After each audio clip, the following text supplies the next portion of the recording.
네, FOMC 회의 결과에 대한 성명 발표가 있었습니다. 미국의 기준금리는 동결이 됐고 시장에서는 상당히 우호적으로 평가를 하고 있습니다. 경기도 점차적으로 완만하게 회복세를 보여주고 있다라고 나름대로 평가를 내놓고 있는데요. 옐런 의장의 발언에 대해서도 비둘기파적으로 해석을 하고 있죠. 국내에는 또 어떤 영향을 미칠지 궁금해지네요. 네, 맞습니다. 일단 옐런 회장 같은 경우에는 기준금리를 올리더라도 상당 기간 경기 부양적인 조치를 이어나가겠다라는 이야기도 내놓으면서 비둘기파적인 기조를 확인할 수가 있었습니다. 이 덕분에 뉴욕 증시도 하락에서 다시금 상승으로 전환된 채 마감을 지었는데요. 상승분이 그리 크지는 않았습니다. 이번 발언의 여파 어떻게 저희가 좀 해석할 수 있을지 MTN의 김종효 연구위원 모시고 이야기 나눠보도록 하겠습니다. 위원님. 먼저 금융시장을 살펴보게 되면 좀 애매하다라고 말씀드려야 될 것 같습니다. 분명히 나쁜 뉴스 아니었고 긍정적인 부분이 많았는데 시장의 반응이 그렇게 뜨겁지 않았다라는 것이고요. 또 거래 증가분도 상당히 미약했습니다. 그래서 준비된 그림을 보시면 S&P 500, 다우, 나스닥 모두 마찬가지인데요. 거래도 증가하지 않고 의미 있는 반등도 만들어내지 못했고 그렇다고 하락한 것도 아니고 굉장히 어정쩡하게 마감하는 모습이어서 좀 눈치 보기가 나타나고 있는 것이 아닌가라고 보여지고요. 지금 이게 주식시장만 그런 게 아니라 달러도 마찬가지죠. 강세를 뚜렷하게 보이지도 못했는데 오늘의 연준 발표가 나오자마자 장중 강세에서 약세로 확 밀려버리는 그런 힘없는 모습을 보여주었고요. 미국채 10년물 수익률도 장중 변동성이 비교적 크게 확대되는 모습으로 오늘 마감을 했습니다. 그래서 종가 기준의 변동폭은 크지 않지만 장중 변동폭을 고려해 본다면 환율 그리고 채권 시장의 수익률 주가 지수의 변동 전체적으로 좀 나타나는 양상이었기 때문에 정확한 판단을 금융시장만으로 판단을 내리기에 좀 애매한 모습이 나타나지 않나라고 보여지고 있고요. 오늘 연준의 중요한 의견 중에 하나는 IMF를 저격했죠. IMF 보고 왈가왈부하지 마라. 우리가 알아서 결정한다라는 시각이었고요. 또 하나 이제 중요한 것은 회의 때마다 우리가 알아서 결정한다라는 거죠. 그래서 시장에서 9월 달에 할 거다라고 이렇게 떠들고 있고 IMF는 내년에 해야 된다 떠들고 있지만 다 웃기는 소리 하지 마라. 우리가 알아서 결정할 테니 우리에게 맡겨둬라라는 그런 시각을 연준에서 나타냈었고요. 또 하나 좀 중요한 것은 연내 2번도 가능하다라는 거죠. 그래서 실제로 시작되는 시기가 7월일지 9월일지 아니면 12월까지 미뤄질지는 모르나 결정되는 그 시기 즈음에 뭔가 좀 변동성이 있을 것이라는 것, 그리고 시장에서 예상했던 것과는 달리 속도가 빨라질 수도 있다는 것. 그래서 어떻게 보면 굉장히 긍정적으로도 볼 수 있는 오늘의 결과물인데 경제 지표에 따라서는 굉장히 플렉서블하게 움직일 수 있기 때문에 시장이 이렇게 뜨겁게 반응하지 않은 것이 아닌가 좀 이렇게 봐야 될 것 같습니다.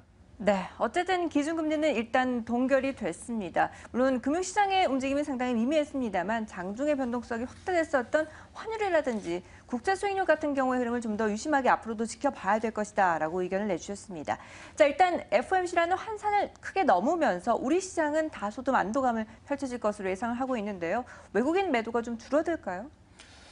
일단 속단하기는 어렵지만 의미 있는 매수 전환이 과연 오늘부터 당장 될 것인가에 대해서는 좀 지켜봐야 되겠죠. 그래서 저는 아직까지는 외국인들의 의미 있는 매수 전환은 기대하기 어렵다라고 보고 있고요. 오히려 시장 내에서 좀 보면 이머징 전체를 축소하고 있는 외국인들의 흐름이 과연 하루 만에 바뀔까에 대해서는 조금 시간이 필요할 것 같습니다. 그래서 의미 있는 외국인들의 매수 전환, 지수를 이끌 수 있는 그런 매수 전환은 좀 시간이 걸린다라고 보고 있고 오히려 최근의 시장은 기관들 장세다라고 봐야 되겠죠.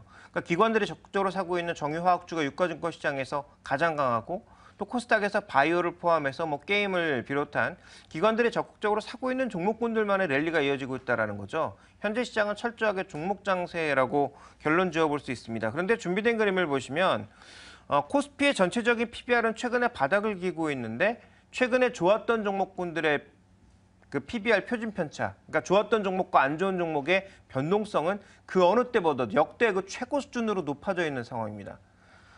그런데 이제 미국이 금리를 올리기 시작하고 글로벌 유동성이 줄어들기 시작하면 과연 이 격차를 어떻게 움직여야 될지, 시장의 전체 PBR이 따라 올라가면서 격차를 줄여줄지, 아니면 현재 벌어진 표준 편차가 급하게 떨어지면서 시장의 이 벌어진 격차를 줄일지. 그러니까 어느 것이 움직이냐에 따라서 달라질 수 있다는 거죠. 지수가 움직이는 거면 코스피의 PBR이 올라가는 모습을 보여주겠지만 반대의 경우라면, 즉 변동성이 떨어지는 경우라면 지금 극도로 고평가되어 있는 화장품이나 바이오 종목군들이 정말 낙엽처럼 우수수 떨어져 나갈 가능성이 있다라고 보기 때문에 어떻게 보면 지금 이 기관들의 2분기 실적을 겨냥한 매수 올인 전략은 굉장히 멍청한 전략이 될 수도 있다라는 거죠. 그래서 이 부분에 대해서는 앞으로도 논의가 필요하겠지만 어쨌든 우리가 가장 주목해봐야 될 건 지금은 종목 쏠림과 수급 쏠림이 너무 심하게 나타나고 있다라는 점 정도는 반드시 전략에서 염두에 둬야 된다라는 거죠. 그럼 어떻게 해야 됩니까? 이들 종목에 대해서는 비중을 더 늘리기보다는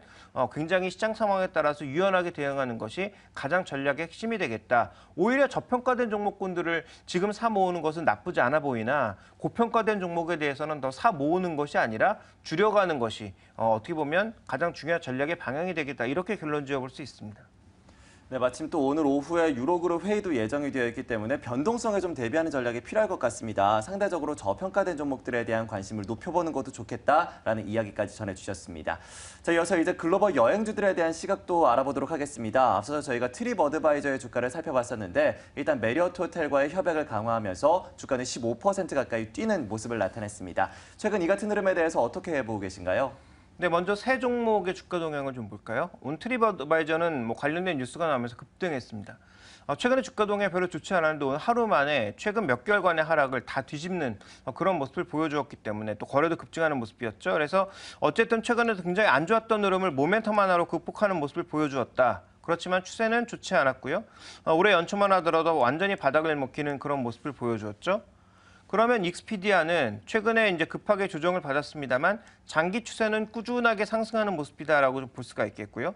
또 익스피디아의 가장 큰 경쟁사라고 볼 수 있는 프라이스라인 같은 경우에는 최근에 주가 동향이 그렇게 뜨겁지가 않습니다.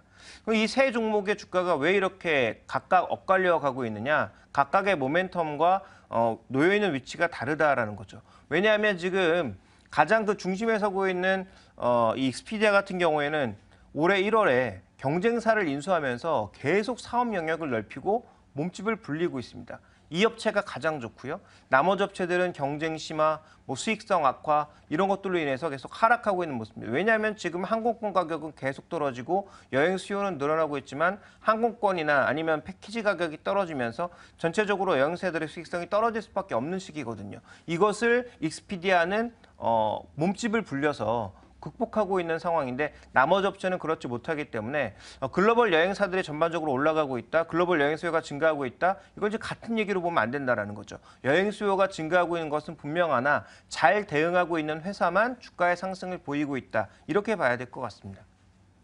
네, 여행 수요가 증가하고 있는 것은 맞지만 그래도 여행사들 안에서는 흐름이 상당히 다르다라고 평가를 내리셨는데요.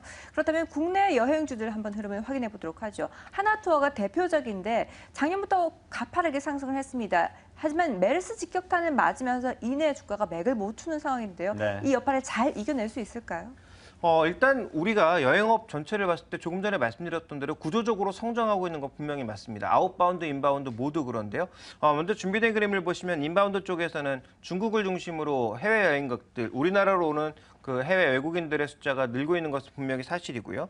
또 아웃바운드 쪽에서도 출국자 수라든지 패키지 예약률을 봤을 때 계속 늘고 있죠.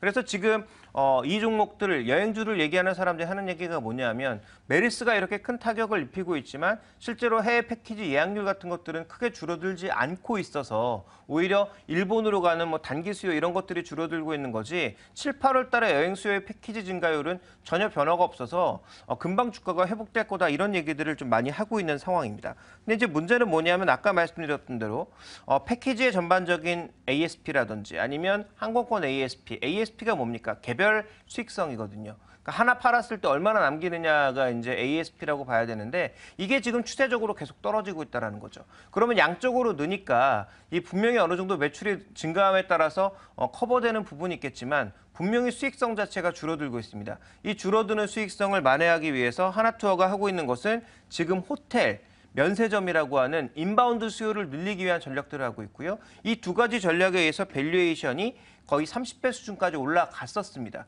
그런데 여기에 이제 메르스가 나타나다 보니까 지금 또 뭐라고 이제 비겁한 얘기들을 애널리스트들이 하고 있냐면 인바운드가 전체 매출의 3%밖에 안 된다.